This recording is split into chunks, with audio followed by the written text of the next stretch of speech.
I risultati sono stati all'altezza delle aspettative. La delegazione del Forum regionale per l'acqua pubblica saluta positivamente l'incontro che c'è stato ieri a Palermo alla Regione con il direttore generale del competente dipartimento Cocina. Sul tavolo il coordinamento Titano guidato dall'agrigentino Gaetano Milioto ha posto una serie di criticità, dai problemi relativi alla distribuzione idrica primaria legata a Siciliacque alle dinamiche che caratterizzano la gestione, riflettori puntati in particolare sul costo dell'acqua ritenuto esorbitante, 70 centesimi a metro cubo, che porta, secondo quanto rilevato, ad un costo finale insostenibile per una risorsa che è essenziale, della quale non si può fare a meno.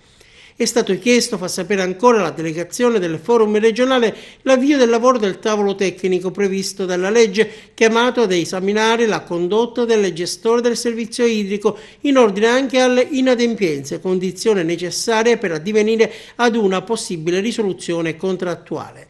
È stata chiesta inoltre la sospensione della linea guida proposta dall'ex assessore regionale contraffatto verso gli ATI e alla scelta del nuovo sistema gestionale.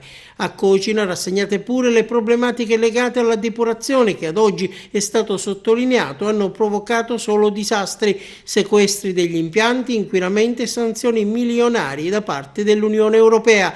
Tutto ciò suggerisce, secondo la delegazione, la necessità di effettuare ispezioni a tutti i depuratori dell'isola per evitare altri effetti negativi e devastanti. Il direttore Cocina, dal canto suo, dopo aver ascoltato la delegazione e acquisita la documentazione, si è riservato di approfondire la questione nel suo complesso per approntare poi delle proposte da sottoporre in tempi brevi all'attenzione della delegazione.